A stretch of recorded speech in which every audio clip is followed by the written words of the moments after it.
Salut, bienvenue dans cette vidéo. On va passer ensemble en revue le tableau de bord de WordPress. Mon objectif, c'est que dans cette vidéo, à la fin, tu comprennes l'essentiel de WordPress pour que tu sois indépendant avec. Alors, on va aller droit au but, on va pas rentrer forcément dans tous les détails. Vraiment, je veux t'aider à le prendre en main déjà, d'accord? Si jamais tu débutes sur WordPress, si tu es un peu perdu avec cette interface que tu es en train de voir à l'écran, que tu sais pas trop à quoi ça sert, qu'est-ce qu'il faut faire, où aller pour pouvoir créer ton site, eh bien, dans cette vidéo, je vais répondre à toutes ces questions en dégrossissant vraiment toute cette interface pour que ça soit beaucoup plus facile pour toi. Juste avant de commencer, si tu viens de démarrer ton blog, je t'invite à télécharger ton kit de démarrage gratuit juste en dessous dans la description.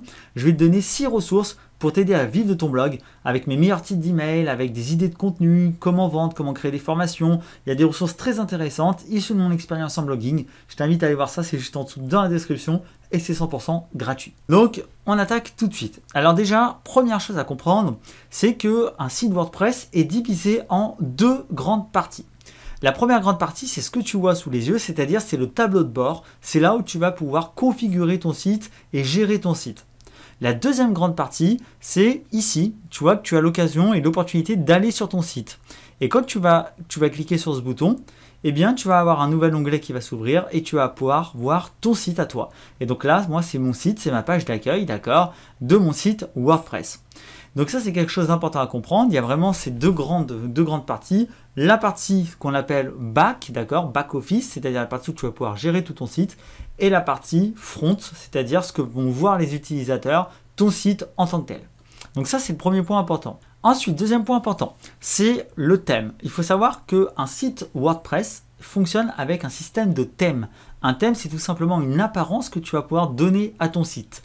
Tout ça, ça se gère ici, dans Apparence, Thème. Tu vois qu'il y a un onglet qui est dédié à ça. Et ça va être une des premières choses que tu vas devoir faire sur ton site WordPress, c'est de venir sélectionner un thème qui correspond au style visuel que tu veux donner à ton site. Par défaut, WordPress va t'en proposer 3. Il va t'en activer un par défaut. Toi, tu vas pouvoir, au sein de WordPress même, ajouter un thème en cliquant ici. Tu vois que si je clique sur ce bouton, WordPress va me proposer différents thèmes. Certains sont gratuits, d'autres sont gratuits en version limitée, d'autres sont payants. Donc là, tu peux un petit peu prévisualiser ce qu'il donne pour voir si ça correspond au style que tu veux. Sache que sinon, il existe un site référence pour acheter des thèmes et des thèmes professionnels. Et moi, je te conseille de faire ça si vraiment tu te diriges vers un blog professionnel. Ce site s'appelle tout simplement ThemeForest, donc themeforest.net.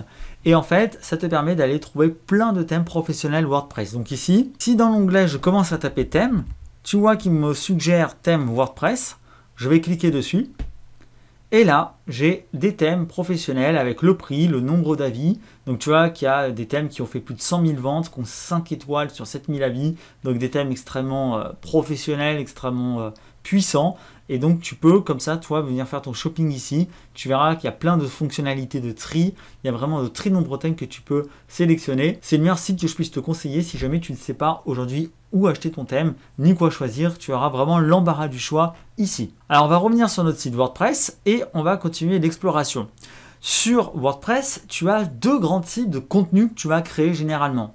Ça va être soit des articles de blog, si jamais tu veux vraiment donc lancer un blog, mais ça peut être aussi des pages. Et tu peux par exemple faire un site uniquement avec des pages sans blog. C'est exactement mon cas. Tu vois qu'ici, moi en fait, mon site se résume à cette page pour le moment, avec dans le menu ici mes formations.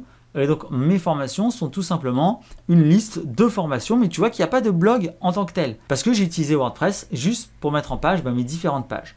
Tu peux mixer les deux, c'est-à-dire que tu peux très bien avoir un blog, une partie blog avec tes articles, et avoir un menu qui va diriger sur certaines pages, comme ta page de formation, comme ta page contact, etc. D'accord ? Les deux sont évidemment compatibles. Ce qu'il faut comprendre, c'est que WordPress va te permettre de créer à la fois des articles et des pages. Pour créer un nouvel article, c'est très simple, c'est ici dans Articles, tu peux venir ajouter un article. Et c'est ici, dans cet onglet-là, que tu vas pouvoir tout simplement taper le nom de l'article et rédiger ton article ici. Et tu as aussi la même chose avec les pages. Tu peux ici venir voir toutes tes pages et tu peux venir en ajouter en cliquant ici. Et donc automatiquement, tu vas pouvoir venir créer ta nouvelle page. Donc ça, c'est ce qu'il faut comprendre. C'est le système, le cœur de WordPress, en fait, ça va être ça. C'est-à-dire que la plupart du temps sur WordPress, tu vas passer ton temps à écrire des articles ou créer des pages. Donc ce sont vraiment les deux onglets les plus importants. articles et pages. C'est pas plus compliqué que ça. Ici, après, tu vois que tu peux les avoir dans le brouillon, tu peux la publier ici, hein, ta page, tes articles, tu peux tout publier ici, d'accord? Mais le cœur de ta rédaction va se dérouler ici. Je vais donner après des petites extensions que j'utilise qui vont t'aider à avoir une belle interface aussi. Pour l'instant, ce que je veux que tu comprennes, c'est que tu as l'onglet article, l'onglet page. C'est ici que tu vas créer tes articles et tes pages. C'est ici que tu vas pouvoir venir publier, les modifier. Ensuite, il y a les menus. Tu as remarqué que moi, dans ma page d'accueil, j'avais un menu ici. J'avais formation, puis j'emmenais aussi vers ma chaîne YouTube. Et bien là, c'est la même idée, c'est que tu vas gérer ça dans WordPress de façon très simple. En allant où? En allant dans Apparence, et ici, tu as Menu. Tu vois que tout est prévu. Tu vas cliquer sur Menu. Et en cliquant sur Menu, eh bien, tu vas avoir normalement un menu par défaut, d'accord, que tu vas pouvoir renommer ou supprimer et ici créer un nouveau menu. C'est assez instinctif. Et en fait, pour ajouter des onglets dans ton menu, tu n'as qu'à cocher les cases qui t'intéressent et venir par exemple ajouter au menu. Et ici, tu as donc un nouveau onglet qui va s'ajouter dans ton menu. Sachant que tu peux le retirer si tu le déroules, tu vois. Ici, si je le déroule comme ceci, eh bien, je peux venir retirer un onglet, tout simplement. Et donc ici, ce qui va apparaître, c'est tout simplement les différentes pages et les différents articles que tu as créés. Ils vont apparaître ici et tu pourras les mettre dans le menu. Donc tu as aussi la possibilité de mettre des liens personnalisés. Et donc par exemple, si tu as un blog et que tu as une page d'accueil spécifique, tu peux venir ici par exemple taper l'URL de ta page d'accueil, comme je vais le faire ici. Je vais prendre l'URL, je vais la mettre là, et je vais mettre ici tout simplement accueil. Je vais ajouter au menu. Je vais pouvoir le mettre au début du menu. Je vais pouvoir enregistrer mon menu. Et automatiquement, j'aurai l'onglet d'accueil qui va s'ajouter sur mon site. Donc les menus sont vraiment pas compliqués. Tu peux facilement retirer comme on l'a vu. Et ici, tu vois que tu peux gérer aussi, si tu veux à chaque fois ajouter les nouvelles pages que tu crées automatiquement dans le menu. Moi, je te conseille plutôt de décocher cette case.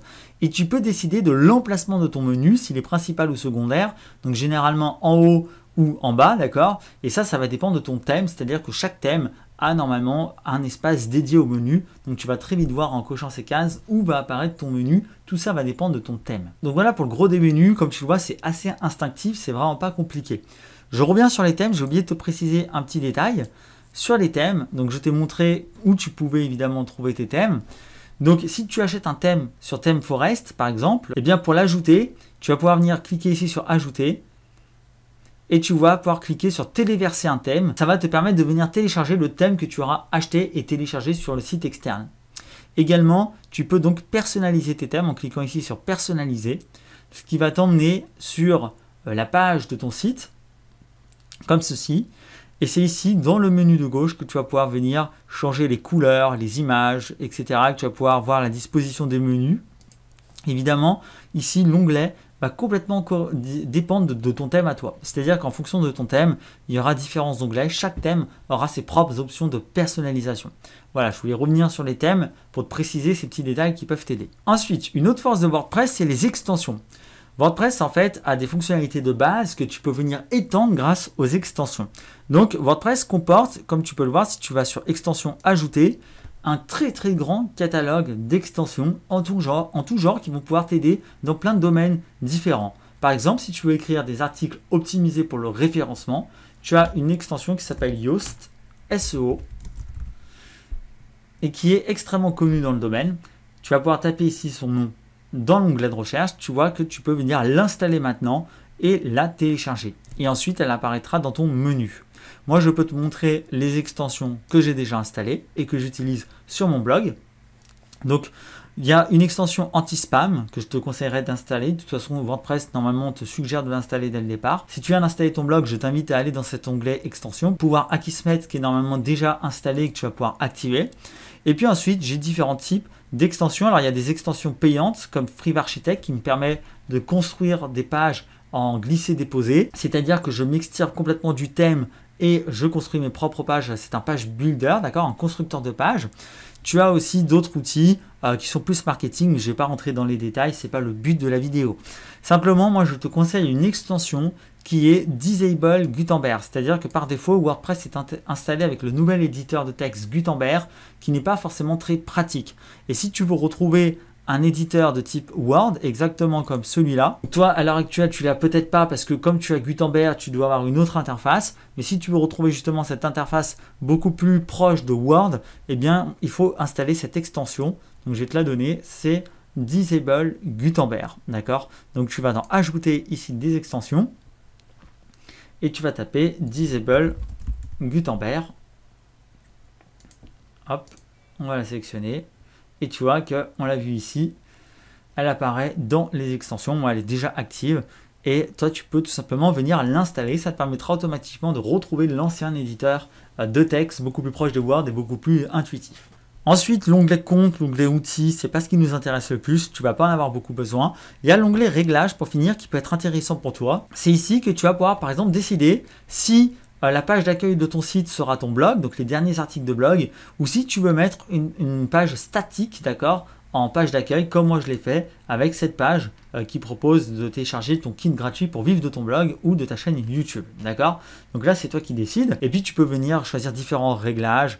Si tu veux mettre le texte complet dans chaque publication, des extraits, tu vois, tu peux t'amuser à les regarder en écriture aussi. Là, j'étais en lecture, mais en écriture, tu peux un petit peu voir les options. Là, en général, on ne touche rien. Il y a quelque chose que tu peux faire, c'est dans les permaliens. Ça veut dire dans les liens en fait, de tes articles publiés. Moi, je te conseille de choisir structure personnalisée si ce n'est pas déjà fait. En choisissant ici post name, pourcentage. Donc, tu vois, il y a un slash, pourcentage, post name, pourcentage. Ça veut tout simplement dire que quand tu vas publier une page ou un article, eh bien, tu auras dans l'URL le nom, le titre de l'article. Parce que par défaut, tu peux avoir quelque chose comme la date et le titre, le mois et le titre, d'accord? Et pour que ça soit plus lisible pour ton lecteur et plus simple à référencer tes pages, il faut que dans ta structure personnalisée, il y ait tout simplement le nom de ton site et à chaque article, le titre de ton article. Donc il faut pour ça mettre slash pourcentage postname pourcentage et tu enregistres une modification. Voilà pour les réglages, après tu peux t'amuser à aller regarder un petit peu.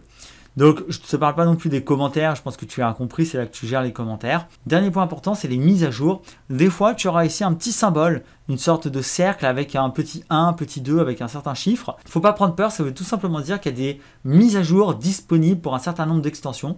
Donc, tu pourras cliquer dessus, ici j'en ai pas, donc je ne peux pas te montrer, mais tu pourras cliquer dessus quand tu feras apparaître ce petit cercle avec des chiffres pour mettre à jour tout simplement tes extensions. C'est important de les garder à jour pour qu'elles soient toujours compatibles avec la version actuelle de WordPress. Ce qui est super aussi avec WordPress, c'est que les versions de WordPress elles-mêmes se mettent automatiquement à jour, tu n'as plus rien à faire, ça se fait tout seul. Donc ça, c'est une charge en moins pour toi. Voilà pour l'interface globale de WordPress. J'espère que ça t'aide à dégrossir le terrain. Le but, c'est vraiment que tu comprennes, que tu prennes en main un peu plus facilement cette interface. Si tu lances ton blog, tu peux télécharger mon kit de démarrage gratuit juste en dessous dans la description. C'est un kit pour t'aider justement à vivre de ton blog en te donnant des bonnes idées d'articles, des idées de publication, t'aider à trouver ta niche, t'aider à créer des formations, t'aider à vendre. Il y a plein de ressources intéressantes. Si tu démarres ton blog, je t'invite à aller voir ça juste en dessous dans la description. N'oublie pas que la vie ne se gagne pas, elle se vit. On est Business Fury. À très vite.